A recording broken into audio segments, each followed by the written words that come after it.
오늘 말씀의 제목은 셋째 하늘에 이끌려간 자라는 말씀을 가지고 말씀을 증거하려고 합니다. 셋째 하늘, 여기서는 낙원이라고 말합니다.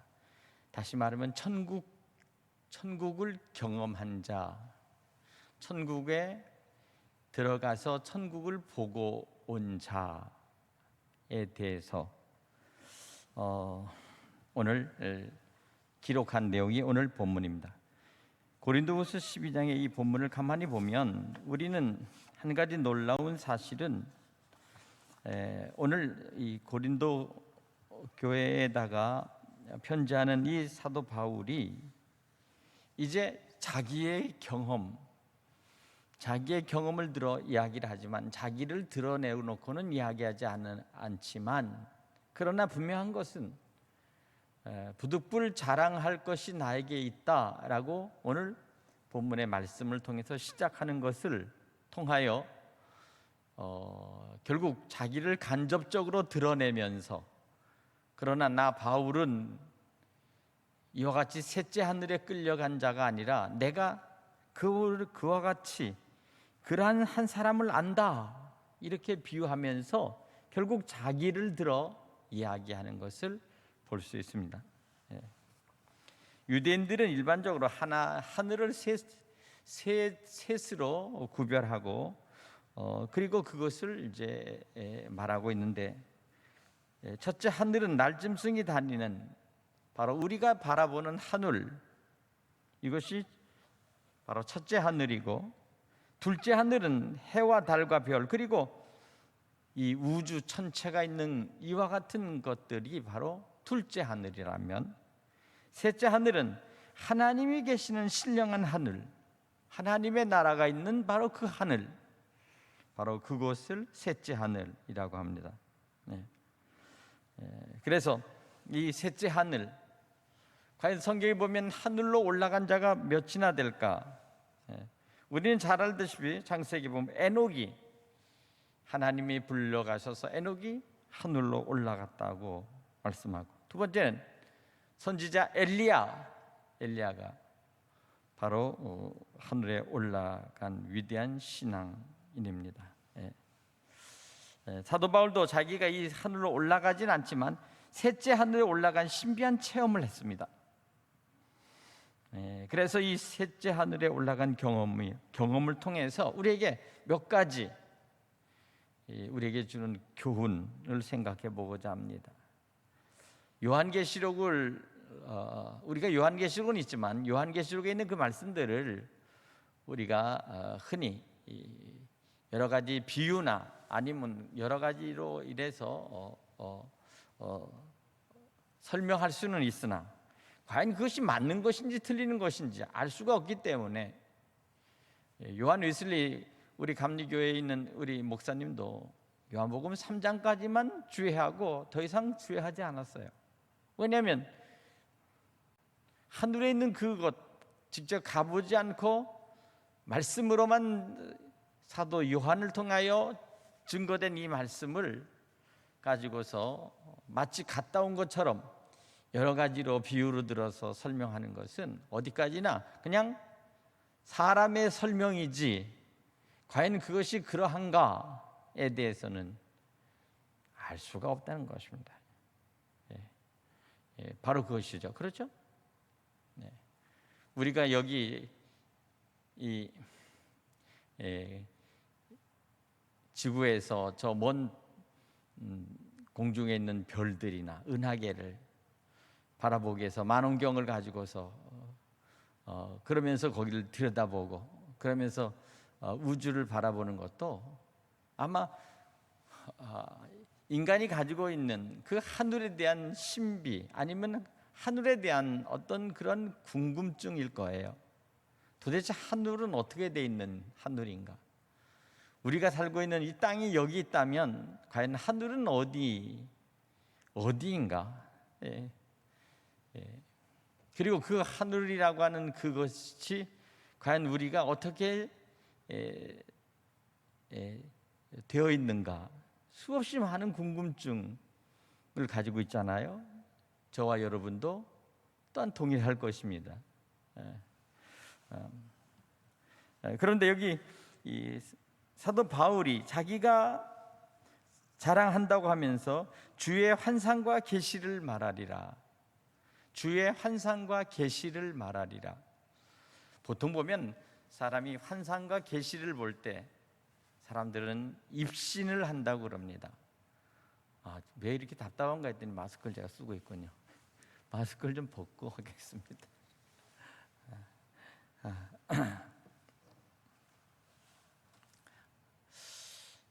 우리 기독교가 특별히 우리 기독교의 특징 중에 하나는 바로 영적인 세계를 말할 수 있는 그 영적인 계시, 이 계시를 받고 또한 영적인 그 경험을 하기 위해서 성령 안에서 환상과 그리고 계시를 우리가 보게 되는데, 이 환상과 계시는 우리가 직접 그것을 노력하거나 아니면 우리가 그것을 어떤 것들을 연구해서 되는 것이 아니라 하나님이 그 어떤 특정한 사람 아니면 때로는 특정한 어떤 때 모든 사람들에게 하나님의 나라를 열어 보이신다. 다시 말하면 하나님이 직접, 어떻게 설명해야 됩니까? 방 안에 커튼이 쳐 있는데 밖에는 도무지 알 수 없는데 어느 날 갑자기 이 커튼을 확 제끼면서 창문 밖에 있는 그러한 세상을 이렇게 내려다 보듯이 오늘 우리가 바로 그와 같이 하나님이 우리의 눈과 우리의 영적인 영계를 열어주셔서 그것을 보여주시는, 바로 그 속에서 비로소 경험하는 것, 바로 이것을 환상과 계시라고 말하고 있습니다. 그래서 오늘 여기 14년 전에 셋째 하늘에 이끌려갔다 그랬습니다. 그러면서 그는 다음과 같이 부연 설명합니다. 그가 몸 안에 있었는지 몸 밖에 있었는지 나는 모르거니와 하나님은 아시느니라. 몸 안에 있었는지 몸 밖에 있었는지 라는 말은 무엇을 말합니까? 의식이 있었는지 의식이 없었는지, 내가 깨어 있었는지 깨어 있지 않았는지. 몸 안에 있다고 하면은 다른 것이 아닙니다. 잠들어 있는 상태에서는 우리는 몸 안에 있는 상태입니다. 내가 수면을 취하고 깊은 잠을 자면 비로소 우리의 모든 것들이 우리 몸 안에서 고요히 잠들어 있고, 그리고 우리의 의식 세계가 몸 안에서 그래서 거기에 갇혀 있는 거예요, 완전히.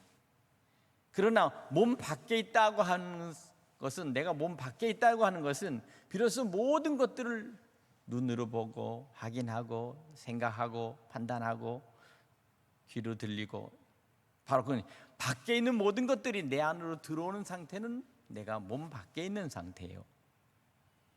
내 안에 있는 내 자아와 그리고 나의 영이 내 안에 있는 자는, 그것은 내 속에서 지금 꿈속에 있는 것인지 어떤 것인지 알 수 없는. 그래서 여기서 보면 마치 이것을 한마디로 해서 입신의 상태다 그럽니다. 하나님이 나를 당신께서 사로잡아서 당신의 능력 안에서 성령 안에서 비로소 우리의 영혼이 완전히 이탈시키는 거죠. 육체로부터 우리의 영과 혼을 이탈시켜.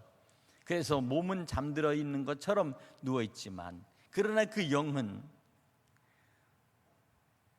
하나님의 영, 주의 사자 천사와 함께 영원한 하나님의 나라를 이제 다시 말하면 볼 수 있도록 하나님께서 하나님 나라를 여행을 시켜주시는 거라고 설명을 할 수가 있겠습니다.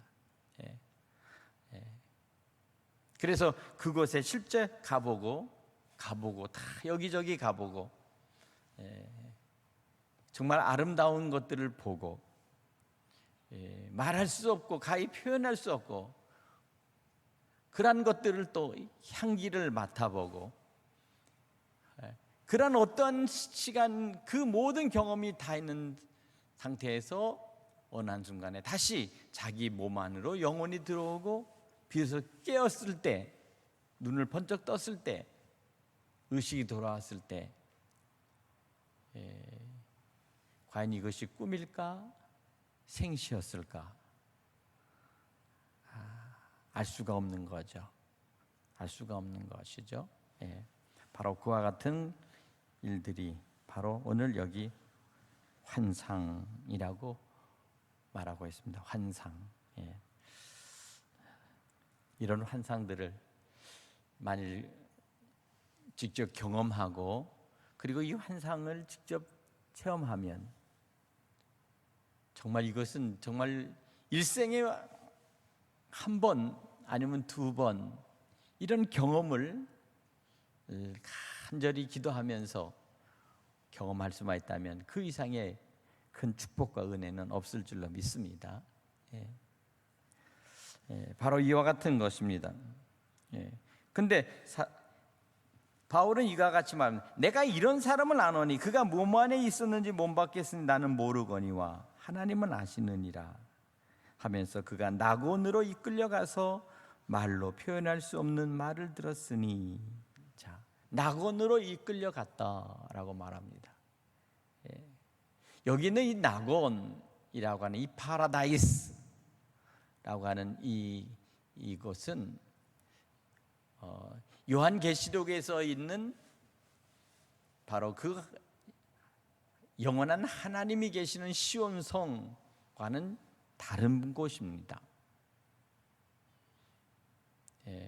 물론 이것은 하나님께서 우리에게 만들어 놓으신 이 땅과 영원한 아버지의 나라 셋째 하늘 마지막 우리가 주님의 재림과 함께 마지막 주님과 함께 들어가야 될 그 거룩한 하늘의 시온성 바로 그 성과는 다른 중간 단계에 있는 거죠. 다시 말하면 부활하기 이전에 있는 모든 예수 믿고 죽은 자들이 들어가 있는 바로 그곳. 그래서 이것을 흔히 아브라함의 품이라고 말하고 아브라함이 가 있는 곳.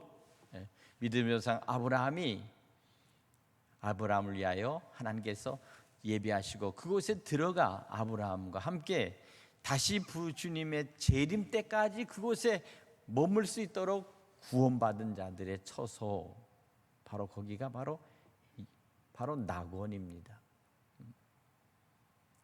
이들은 이제 그 낙원에서 다시 나와 그의 영이 다시 땅에 있는 그 육신을 입고 재림하실 그 주님을 다시 맞이하게 공중에서 맞이하게 되고 그리고 나서는 이 땅에서 천년의 혼인의 잔치가 벌어진 다음에 혼인 잔치가 끝나는 순간 비로소 마귀와 사탄과 음부 이 악한 자들을 주님께서 영원한 지옥으로 심판하실 때 그 심판을 면하고 하나님의 거룩한 성 예루살렘 시온성으로 마지막 주님과 함께 들어가는 그와 같은 것이 바로 이제 요한계시록에 기록되어 있습니다. 그러니까 바로 그곳은 그 영원한 성은 바로 우리 주님이 지금 준비하고 예비하고 계시는 곳이요. 여기 있는 이 낙원은 죽은 자들이 예수 믿고 구원받은 자들이 이제 들어가서 다시 주님의 재림 때까지 거쳐해야 될 바로 그러한 하나님의 나라에 준하는 그러한 바로 장소 이것을 낙원이라고 이렇게 말하고 있습니다. 그러나 한 가지 분명한 것은 이 낙원이 정말 하나님의 나라에 들어갔다 다시 내려올지 아니면 바로 그것인지 하나님의 나라를 그냥 막연하게 낙원이라고 하고 시온성을 낙원이라 하는지에 대해서는 저도 잘 모르겠어요. 그러나 흔히 성경학자들이 여기에는 이 낙원은 영원한 새 예루살렘 정말 신랑이 신부를 위하여 예비한 곳처럼 그와 같은 그곳은 아니다라고 말합니다. 아버지의 집은 아니다, 이렇게 이야기를 합니다. 어쨌든 저도 거기에 대해서는 지금 확실히 이 낙원이 바로 천국이다, 아버지께서 계시는 곳이다라고 얘기를 할 수가 없다는 그 점이 바로 저의 성경 지식이에요. 어쨌든 알 수 없. 그러니까 이 낙원에 대한 것들은 죽음 이후에 우리가 들어가야 될 그 파라다이스라고 하는 그 낙원, 그리고 그 후에 우리가 마지막으로 하나님의 집으로 들어가야 될 그 구원받은 14만 4천이라고 하는 그 하나님의 백성들이 들어가서 거할 영원한 시온성, 새 예루살렘성, 바로 그것은 바로 낙원이라고, 낙원의 개념을 가지고 있지만 그러나 그것은 영원한 하나님의 나라, 아버지의 집이라고 그렇게 되어 있기 때문에 구별할 수밖에 없다라고 그렇게 성서학자들은 말하고 있습니다. 아무튼 이 셋째 하늘의 낙원이라고 하는 이 장소가 바로 어떠한 곳인가? 바로 이것은 바로 주님께서 우리를 위해서 또한 예비하신 바로 그와 같은 장소라고 할 수 있겠습니다. 그런데 한 가지는 이제 과연 그러면 왜 하나님께서는 사도 바울에게 이러한 경험을 하게 했는가 하는 것입니다. 1절에 보면 무익하나마 내가 부득불 자랑하노니 주의 환상과 계시를 말하리라. 다시 말하면 자기의 영적인 경험, 자기가 친히 경험했던 그 낙원에 대한 경험을 지금 말하고 있는 거예요.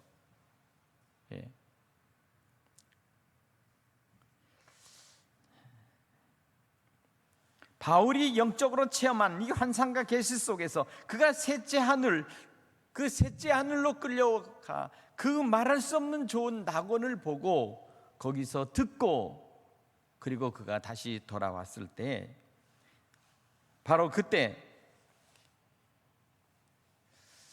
이것을 정말 자랑할 만한 것인가에 대해서 스스로가 깊이 이제 생각했습니다. 난 천국 가봤다. 우리도 1960년대, 70년대, 50년대 한참 교회가 막 부흥하고 그리고 막 성도들이 은혜 받고 했을 때는 천국 경험을 했다는 분들이 굉장히 많이 있었어요. 어떤 분들은 영안실에서 정말 마지막 죽어서 영안실에 들어가 있는 상태에서 천국 경험을 하고, 그리고 거기서 영안실에서 그 사람이 깨어나서 그래서 비로소 다시 호흡을 하고 그러면서 말할 수 없이 천국을 보고 거기에 대한 그것을 간증하면서 돌아다니면서 한 그런 부흥 강사, 때로는 부흥 목사, 여러 종류의 사람들을 제가 많이 보았습니다. 그들의 말이 맞다, 틀리다라는 얘기를 사실 그것을 가지고 우리가 판단할 수 없는 것은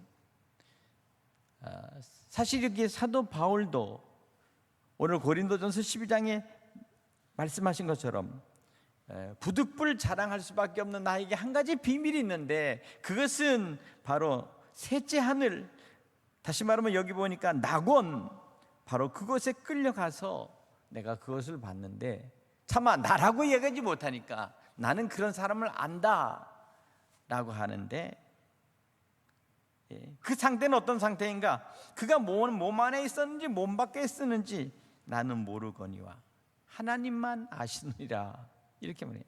하나님만이 아시는 그런 영적인 비밀, 히든 세크리트, 감춰진 비밀이라는 거예요. 감춰진 비밀, 숨겨진 비밀. 그러니까 이 나만이 가지고 있는 하나님께서 나에게만 주신 정말 그런 귀한 영적인 보물을 하나씩 갖게 되었다는 거예요. 누구에게도 얘기해도 사실 이것은 또 얘기한다고 해서 사람들이 과연 믿을 수 있는 것이냐? 그것은 아닙니다. 흔히 이성적인 사람들이 자꾸만 이런 거 갖고 떠들면 저 사람 이상한 사람이다, 그럴 거예요. 더 심하게 얘기하면 정신 나간 사람, 이렇게도 얘기할 수 있고요. 얼마든지 오해받을 수 있는 여지가 있습니다. 왜? 이것은 전혀 평범한 것이 아니니까. 이것은 아주 특별한 것이니까. 이것은 특별히 하나님과 나만이 아는 특별한 하나님의 은혜 가운데 내게 주신, 하나님께서 보여주신 그러한 선택된 하나님의 선물이라고 볼 수 있겠죠. 네. 그러나 한번 생각해 보세요. 저나 여러분이나 이 하나님의 선택된 선물을 한번 받아보고 싶지 않아요? 한번 경험해 보고 싶고, 하나님의 이 선택된 이 하늘의 계시와 환상과 계시가 정말 내가 기도 가운데 이와 같은 환상과 계시를 만일 내가 체험하고 볼 수만 있다면 그 이상 더 큰 축복은 없겠죠. 그렇죠? 네.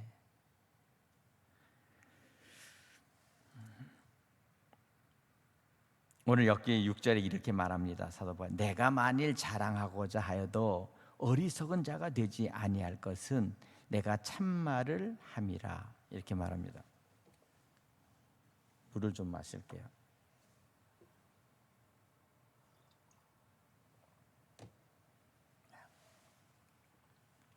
목사가 이 설교가 되는지 안 되는지도 모르고 설교하고, 알지도 못한데 자꾸만 아는 척하고 설교하면 괜히 목이 말라요. 목이 말라. 목이 타. 내가 아는 것, 확실히 내가 경험한 것을 얘기하면 아직까 뭐 믿거나 말거나 일사천리로 하는데, 이게 나도 경험해 보지 못한 그러한 내용들을 내가 마치 경험한 것처럼 설교하려면 이게 도대체 되는 소리인지 안 되는 소리인지. 그러니까 어쨌든 여기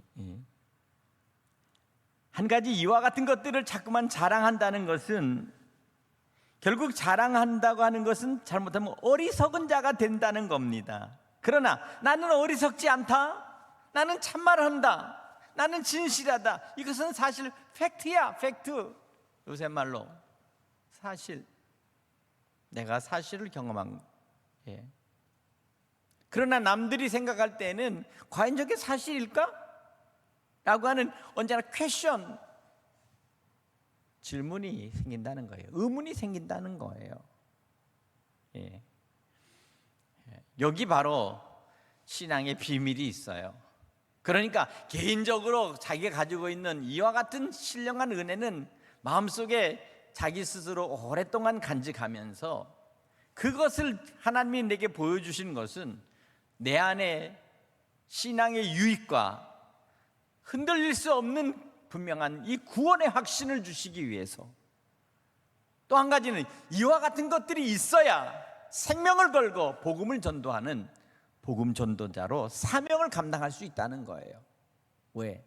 하나님의 나라에 대한 분명한 확신과 주께서 우리에게 주신 구원의 길이 여기 있다는 사실을 알기 때문에 그 어떤 것과 바꾸지 않고 그것을 위해서 전적인 사명을 감당하고 복음을 증거하고 생명을 아끼지 않고 주님을 증거하는 것입니다. 예수님을 증거하는 것입니다.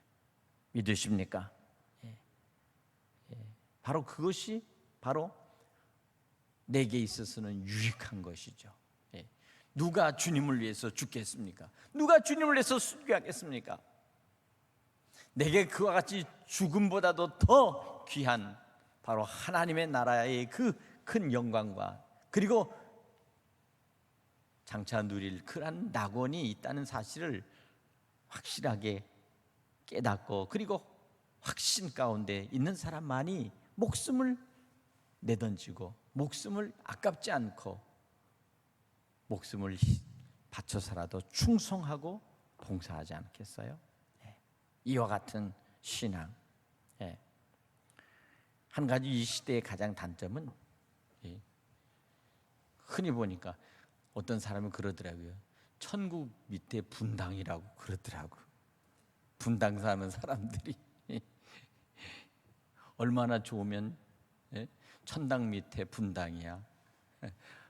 그만큼 사람들이 분당을 좋아했다는. 분당 아세요? 경기도 성남시 분당구. 그만큼 사람들이 세상 속에서 가고 싶어하고 살고 싶어하고 그리고 누리고 싶어하는 그러한 사람들이 흔히 말하는 하나의 비유의 얘기를 들어서 그와 같이 얘기를 합니다마는, 한 가지는 바로 이와 같은 것을 통해서 한 가지 중요한 것은 뭐냐면요, 이런 경험도 사실 우리가 말하는 것이 때로는 무익하다는 것입니다. 무익하다. 왜? 다른 사람들에게 오히려 의심받을 수 있는 거죠. 그럼에도 불구하고 사도 바울은 무익하나마 나는 부득불 자랑하겠다라고 얘기하면서 여기 이렇게 기록해 놨다는 사실입니다. 왜 그랬을까? 왜 그랬을까? 그것은 다른 것이 아닙니다. 내가 이와 같은 환상을 보고 이와 같은 하나님의 나라에 대한 경험을 하듯이 얼마든지 그리스도 안에 있고 예수 안에 있는 사람들은 그들이 주님 앞에 기도하며 하나님 앞에 간절히 간구할 때 하나님의 나라를 친히 하나님께서 열어 보이시며 너희에게도 경험할 수 있는 하나님의 그러한 분명한 특별한 선물이 있다라는 사실을 우리에게 가르쳐주기 위해서 그렇습니다. 나만 경험하는 것이 아니라 너희도 이와 같은 것들을 경험할 수 있다. 할렐루야. 믿으십니까? 여기서 이와 같은 사실을 확인할 수 있는 것은 전적인 성령께서 주시는 하나님의 은사요, 하나님의 은혜요, 선물이다 라는 사실입니다. 내가 이러한 것을 보았을 때 이것을 자랑한다고 내게 무슨 유익이 있겠어요? 그러나 한 가지는 반드시 이것을 통해서 영혼을 구원하고 복음을 증거하고 내게 맡겨진 사명과 소명을 귀히 여기고 충성하고 봉사하는 그러한 하나님의 일꾼으로서 살아가는 것에 유익이 된다는 사실입니다. 유익.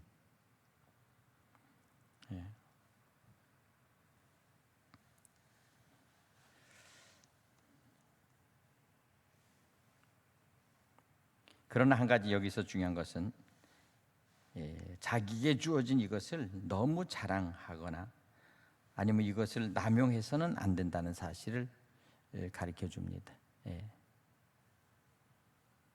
오늘 6절에도 내가 만일 자랑하고자 해도 어리석은 자가 되지 아니할 것은 내가 참말을 인함이라 했지만 그러나 누가 나를 보는 바와 내가 듣는 바에 지나치게 생각할까 두려워하여 그만두노라.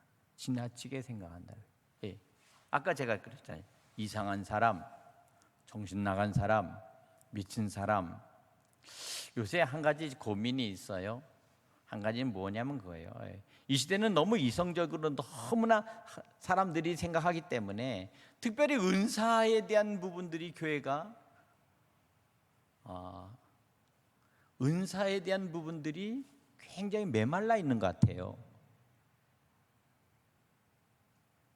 다시 말해 기도를 많이 하고 신령한 은혜 가운데 취해서 사는 것이 아니라 이 세상이 너무나 지금 빠른 과학 아니면 어떤 세상 속에 돌아가는 어떤 그런 세상의 유행 아니면 세상에 있는 어떤 그런 매스미디어의 그런 여러 가지 정보 이런 것들에 너무 매몰되다 보니까 사람들의 생각 속에 영적으로 메말라 있단 말이에요. 다시 말해 영적인 기름이 빠져버렸어요. 기름이 메말랐어요.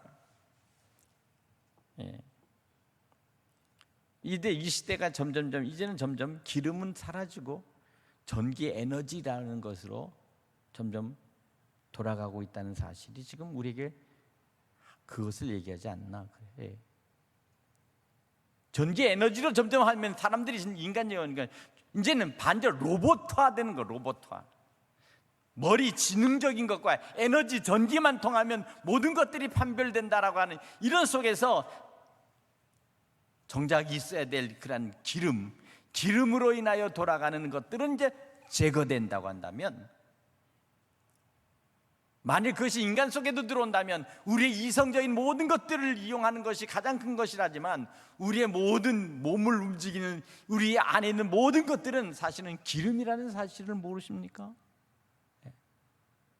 우리 몸속에 뼛속에 들어있는 그런 골수, 기름,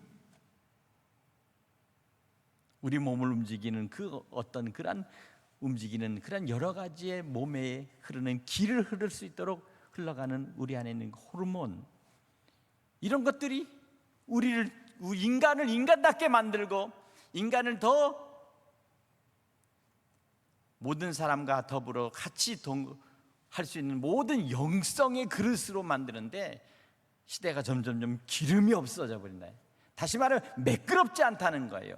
부드럽지 않다는 거예요. 모든 것들이 온유하게 돌아가지 않는다는 거예요. 모든 것들이 자연스럽게 모든 것들을 포용하고 끌어안으며 같이 함께 가지 않는다는 거예요. 이것이 바로 기름이 말랐다는 겁니다. 우리 안에 영적인 기름이 메말라 버리면 논리적이고 이성적이며 모든 것들이 합리적인 방식으로라고 하지만, 그건 어디까지나 지금 이 땅에서 우리가 생각하는 그 수준이지, 하나님의 나라의 이 온 우주를 창조하신 하나님의 그 큰 사랑 안에는, 하나님의 충만 안에서 우리는 더 기름져야 된다는 거예요. 기름져야 된다. 할렐루야. 믿으십니까? 기름이 들어가지 않고는 향이 나오질 않아요. 모든 향은 곧 그 식물 자체나 그 어떤 것 안에 있는 기름의 냄새라는 것을 알아야 돼요. 그 고유의, 오늘 그럴 때는 우리는 성령의 기름 부으심이라고 하는 그 기름 부으심 안에서 하나님께서 우리 주시는 이 환상과 하나님 주신 우리 계시와 하나님의 말씀에 대한 그 깨달음이 같이 이것이 다 종합적으로 예수 안에서 비로소 주님의 사랑으로 녹아날 때만이 비로소 진정으로 하나님의 나라를 만들어갈 수 있고 사랑으로 생명을 다시 살려내는 일을 할 수가 있는 거죠. 과연 당신에게는, 당신 안에는 성령의 기름이 있습니까? 천국에 들어가려고 해도 기름을 준비하지 못한 어리석은 다섯 처녀, 그러나 기름을 준비하고 신랑을 맞이하기 위해서 예비한 다섯 처녀가 신랑을 맞이할 때, 오늘 기름이 얼마나 중요하면, 불을 밝히는 저 기름이 무엇인지, 오늘 지금 이 시대는, 이 시대가 돌아갈 때 지금 추구하는 것들이 과연 이것이 진정으로 하나님의 나라에 부합된, 그리고 하나님 나라께서 원하시는 인간 속에 흘러가야 될 그 어떤 것들이 점점점 소멸되어지고, 아니면 다른 어떤 것 대체해버리고, 그리고 모든 것들이 이제 진정으로 인간이 인간으로서의 모습 속에서 모든 것들을 판단하기 위해서 모든 것들을 합리적인 그런 것으로 생각한다면, 오늘 우리는 너무도 메마른 사회, 메마른 영혼들로 되어버린다는 거예요. 메마른 영혼, 은혜를 사모하고 기도를 사모하고 서로가 성도들의 교제 가운데 서로 아름다운 사랑을 서로 함께 같이 나누며 그리스도 안에서 진정으로 희생을 치르고 아픔을 당해도 그것을 너무 감사하고, 그러면서도 더 낮은 곳으로 가고 더 사람들이 안 하는 곳에서 진정으로 그곳에서 그리스도의 빛을 발하며, 모든 사람들이 안 해도 그것은 반드시 누군가 해야 된다면 그리스도인들이 바로 가야 될 그 길이라는 사실을 향해서 우리가 좁은 길, 협착한 길, 바로 그 길을 찾아가는 사람들이 바로 그 주님을 따르는 그리스도인이라는 거예요. 근데 누가 그 길을 갑니까? 더 넓은 길, 더 빠른 길, 더 좋은 길, 더 편안한 길, 더 모든 사람들이 행복한 길로만 찾아서 인간의 욕심과 그리고 인간 속에 있는 모든 쾌락을 찾아서, 즐거운 걸 찾아서 나가려고 하는 오늘의 이 시대를 바라보면서 주님은 만일 우리에게 뭐라고 말씀하실까? 더 낮은 곳으로 가라. 더 사람들이 찾지 않는 그곳으로 가라.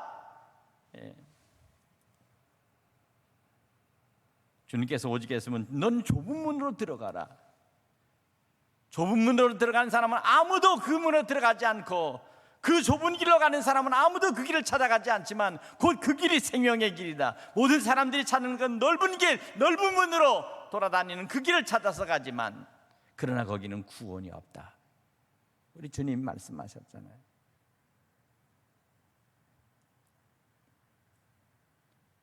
제가 이 코로나 기간 동안에 제가 깊이 생각할 수 있는 것은 바로 그것입니다.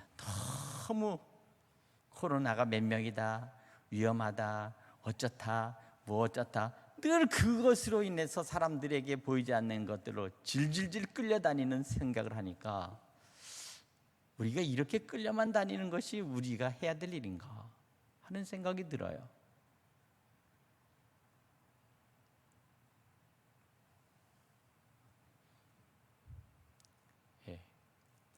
그렇다고 해서 코로나로 인해서 한 번에 뭐 막 무대기로 죽어가는 것도 아닌데,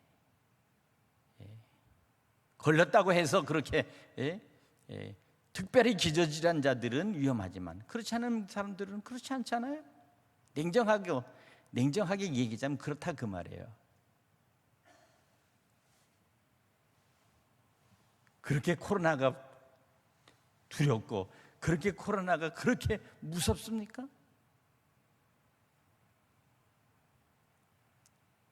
젊은이들은 그냥 잠깐 앓고 지나가는 거예요. 사실 20대 애들은요, 어쩌다 하나, 천에 하나 만에 하나가 때로는 죽을 수 있어요. 그러나 그것은 어떤 경우도 다 그렇습니다.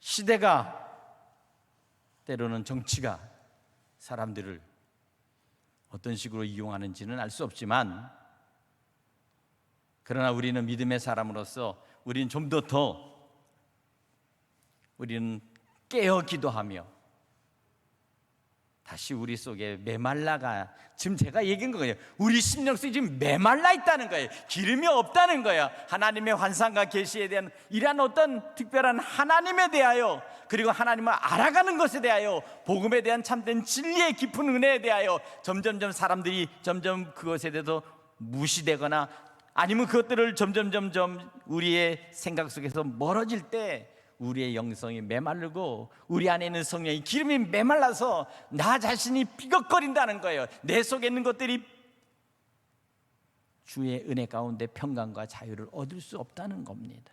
그러니 이 은혜를 회복하고 우리 안에 참된, 우리 안에 기쁨을 고난 속에서도 우리가 다시 찾고 더욱 기뻐할 수 있는 길이 바로 지금인데도 불구하고, 만일 우리가 거기서 기쁨을 누리지 못한다면 우리는 과연 진정한 그리스도인으로서 우리가 주님이 우리에게 보여주신 그 좁은 길로 좁은 문으로 들어가라 하신 말씀에 우리가 지금 합당하게 살아가는가 하는 것입니다.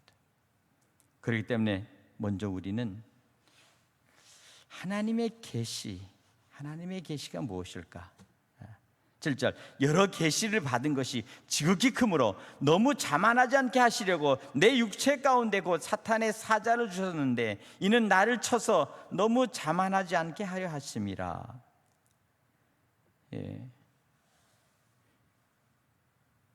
하나님 내게 주신 이 하나님의 나라를 보여준 것이 너무 크고 이 비밀이 크니까 내가 혹시라도 자만할까 봐, 다시 말해 나는 천국에 갈 수 있다라고 하는 그런 자기 자신에 있는 교만함 때문에 잘못될까 봐 오히려 하나님께서 나에게 찌르는 가시를 주셔서 그 가시로 인해서 내가 자고하고 교만하고 높아지지 않도록 나를 자꾸만 낮추시고 나를 고통스럽게 한다는 것이죠. 네. 네. 네. 여기 재밌는 것이 있습니다. 이것이 내게서 떠나게 하기 위하여 내가 3번 주께 간구하였더니 3번. 하나님 나라를 보았던 이 하나님 나라도 3번째 하늘, 3층 천, 3번째 하늘이고 너무 고통스러운 내 육체 안에 있는 그 가시, 찌르는 가시의 고통도 너무 크니까 하나님 이 고통 좀 빼주세요, 제거해 주세요 라고 3번 기도했다는 거예요. 예. 어쩌면 이런 생각을 해봐요. 예. 이 피부가 아픈 것은 첫 번째 고통이라고 하면 두 번째 고통은 이 뼈가 아픈 게 두 번째 고통이다. 그러면 세 번째 고통은 무엇일까? 바로 그 뼈 안에 들어있는 우리 안에 있는 어떤 장기들, 그 안에 있는 것들, 그것이 고장나고 아프면 그건 세 번째 고통이 아닐까? 그런 생각도 한번 해봐요. 비유로 들어서. 예. 네. 그러니까 그런데 이것은 세 번째 고통은 몸의 고통이 아니라 몸 안에서 나타나는 어떤 현상 속에 나타나는 그러한 극심한 고통. 성서학자들은 바울이 3가지 병을 갖고 있었는데 첫째는 안질, 이 눈이 눈곱이 끼고 그래가지고 잘 못 보는 시력이 아주 낮은, 그래서 자기가 스스로 쓸 수 없기 때문에 누군가가 자기 얘기를 하면 누군가가 대피를 해주고 편지도 써주고 그런 것을 가졌다고 합니다. 예. 두 번째는 바로 자기 안에 있는 어떤 정신적인 질환, 흔히 정신적 질환 속에서 나타나는 그 가운데 나타나는 발작, 소위 말하는 걸 간질이라고 그러죠. 간질. 그러니까 사도 바울에 나타났던 그와 같은 것, 예. 그것이 두 번째 질병이 아니었을까 이렇게 예측을 합니다. 찌르는 가시. 예. 예. 세 번째는 뭘까? 세 번째는 아마 어쩌면 이 세 번째는 어쨌든 자기의 그 똑똑하고 그리고 자기의 너무나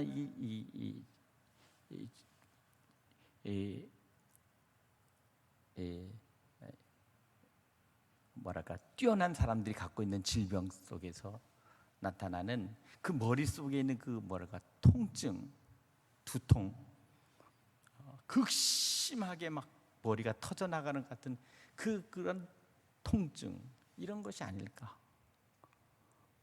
여러 가지로 생각하는 의사들이 여러 가지 것들이 있지만 그것도 우리는 추측해 볼 뿐이에요. 그러니까 어쨌든 바로 그와 같은 고통을 주는 것은 바로 내가 자고하지 않도록, 교만하지 않도록, 혹시라도 내가 자랑질하고 나는 하나님 앞에 특별한 하나님의 축복과 은혜를 받고 나는 이런 사람이다 라고 하는 것을 드러내고 싶은 것들이 막 충만할 때 하나님께서 입 다물어 하면서 하나님께서 고통을 주지 않았을까. 이것입니다. 9절에 나에게 이르기를 내 은혜가 내게 족하도다. 이는 내 능력이 약한 데서 온전하여짐이라 하신지라. 그것입니다. 연약해지고 더 연약해진 그 부분 속에서 하나님께서 우리를 강하게 하신다 하는 것입니다. 예수께서 말씀하신 나는 온유하고 겸손하니 너는 내게 와서 배우라.